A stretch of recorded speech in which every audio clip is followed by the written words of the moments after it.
These 8 useful English words will boost your everyday fluency and your IELTS, TOEFL, or Cambridge score.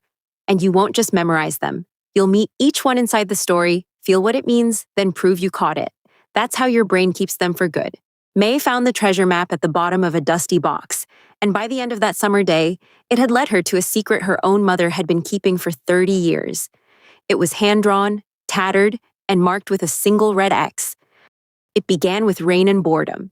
Stuck inside, May and her little brother Sam went rummaging in the attic for anything, to do.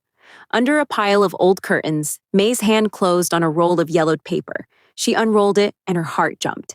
It was a map of their own town, hand-drawn and tattered at the edges, dotted with strange little riddles and one red X. At the bottom were 2 initials, MR. May was suddenly fiercely thrilled. A real treasure map of their real town. Sam bounced on his toes, just as thrilled as she was. Outside, the rain had stopped. They grabbed their shoes and ran out the door. The map clutched tight in May's hand. The first riddle pointed them to the tree that cannot stand up straight. They knew it at once. The crooked old oak in the park, a landmark every child in town knew. Carved into its bark was a small arrow pointing the way onward. The trail had begun. From the oak, the trail led them to the next landmark, the dry stone fountain in the square, and then on, clue by clue, across the whole town. It was the best afternoon of May's life. They ventured down lanes they had never noticed.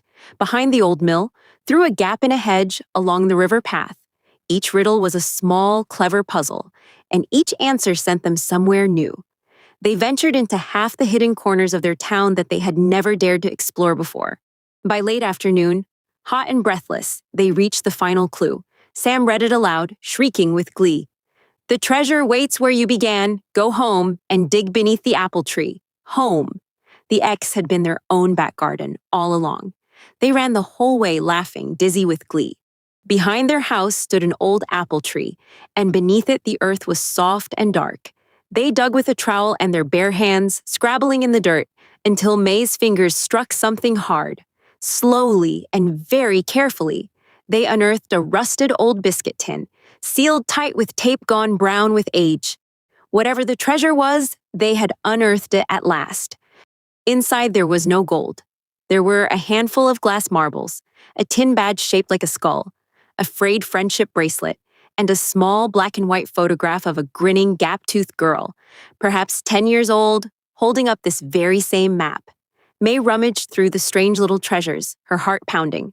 Beneath them all lay a folded note, the paper gone soft as cloth. May read it aloud. "To whoever finds this treasure, well done, brave explorer. There was never any gold. The treasure was the adventure, the whole golden day you spent finding it. Signed, the captain of the backyard pirates, MR, aged 10. May stared at the initials, MR, and then at the photo, and the whole world seemed to tilt. Because May knew that grinning, gap-toothed face. It was older now, and far more tired, and it usually wore glasses and a frown over a pile of bills. MR.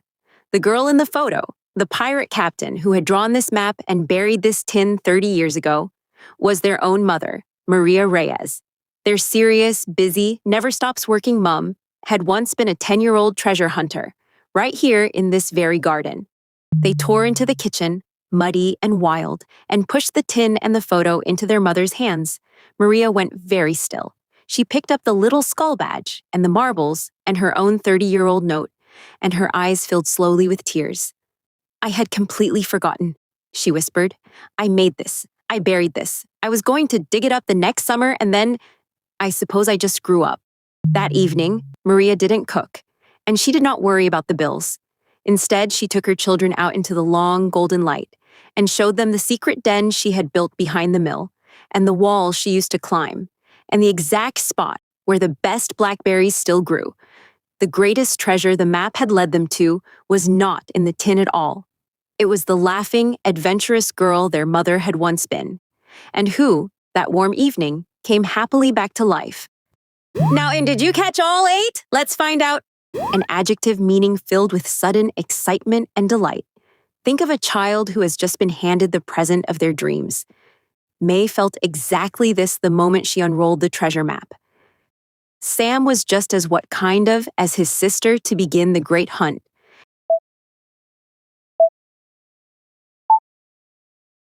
The word is thrilled. She was thrilled to hear that she had won the first prize.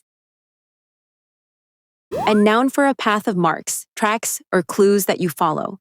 It's what a detective follows, clue by clue, to find the answer. The carved arrows formed one of these, leading the children onward. From the oak, the what of clues led them on across the whole town.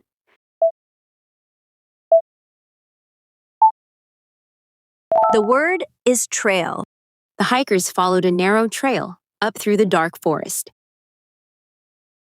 A noun for bright, bubbling, delighted joy. It's the pure happiness of a child winning a game they love. Sam shrieked with this when he finally read the very last clue. They ran home laughing, dizzy with what at the treasure ahead.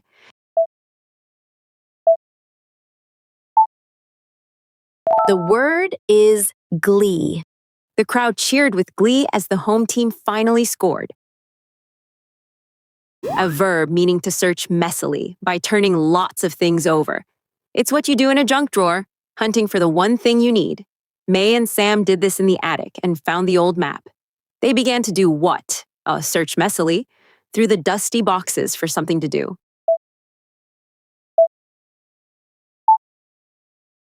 The word is rummage. She had to rummage through her whole bag to find her keys. An adjective meaning old, torn, and falling to pieces. Think of a flag left out for years until it hangs in ragged strips. The treasure map was exactly this, worn soft at all its edges. The what kind of old map was yellowed and crumbling at every corner.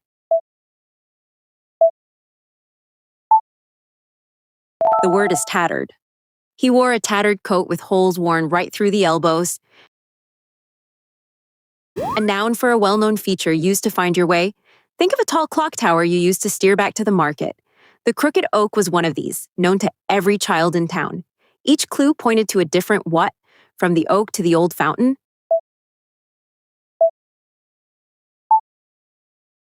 The word is landmark.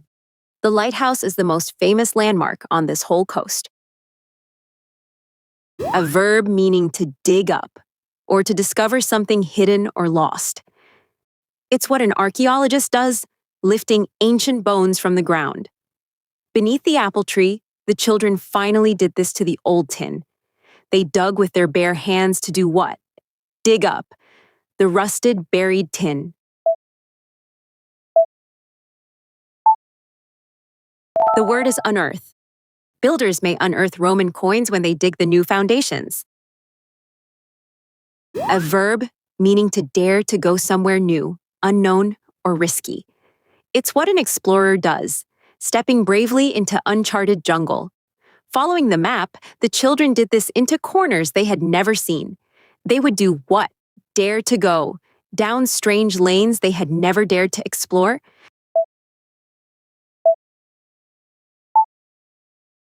The word is venture. Few travelers venture this deep into the silent, frozen north. Quick recap.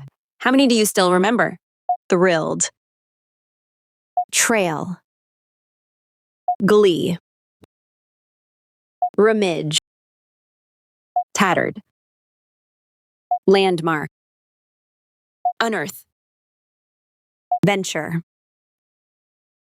A new English story every day. Subscribe and learn useful words the way your brain actually keeps them. Inside a story you won't forget.